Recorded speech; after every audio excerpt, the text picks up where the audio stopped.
One of Iran's most important links to the world financial system will be severed as part of a stepped-up campaign to pressure Iran's leaders to abandon any ambitions to develop nuclear weapons. The Society for Worldwide Interbank Financial Telecommunication, known as SWIFT, the dominant messaging service for international financial transactions, said yesterday it will halt service for some 24 Iranian banks that have been sanctioned by the European Union, including Iran's central bank. The cutoff, effective March 17 at 4 p.m. London time, is a response to EU regulations issued yesterday that ban financial messaging services for entities subject to an EU asset freeze. Lazaro Campos, chief executive of Belgian-based SWIFT, a cooperative of 10,000 member banks and organizations in 210 countries, said in a statement that this EU decision forces SWIFT to take action. He shared that disconnecting banks is an extraordinary and unprecedented step for SWIFT. It is a direct result of international and multilateral action to intensify financial sanctions against Iran.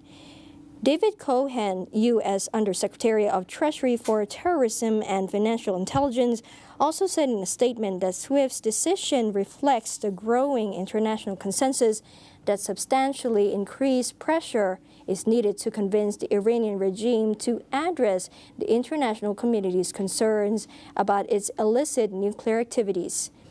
Analysts said SWIFT's move will complicate Iran's ability to make and receive payments, including for its sales of crude oil, which account for more than half of Iranian government's revenues, according to the U.S.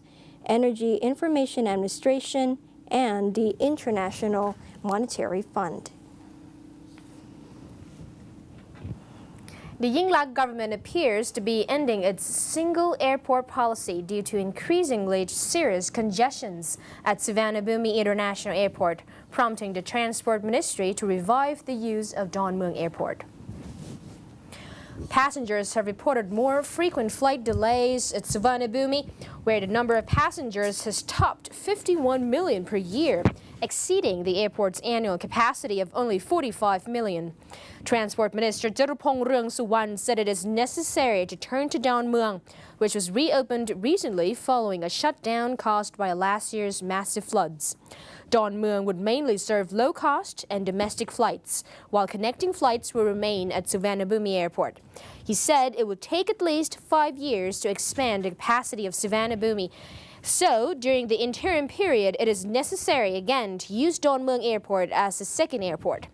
Earlier, the future of Don Muaung was unclear as previous governments adopted the single airport policy with a plan to further expand its capacity from 45 million passengers to 60 or 70 million passengers per year.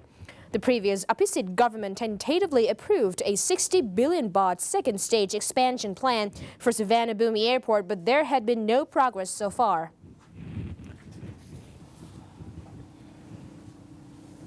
The National Energy Policy Committee today approved an additional 1 baht per liter oil fund tax on gasoline 91 and 95 effective today, while the tax rates on gasohol and diesel remain unchanged.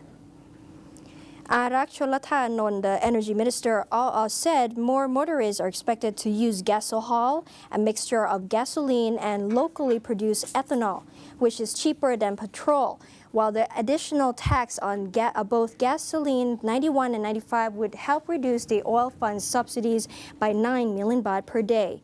The oil fund currently has liabilities totaling 21.1 billion baht due to oil and gas subsidies.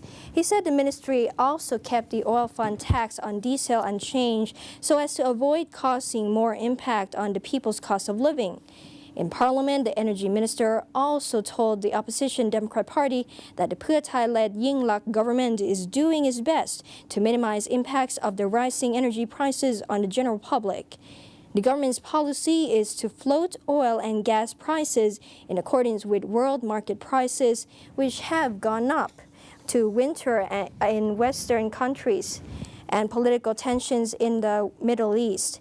He said the diesel price, which is currently 32 baht per liter, could have reached 36 to 37 baht per liter if the government did not take appropriate actions.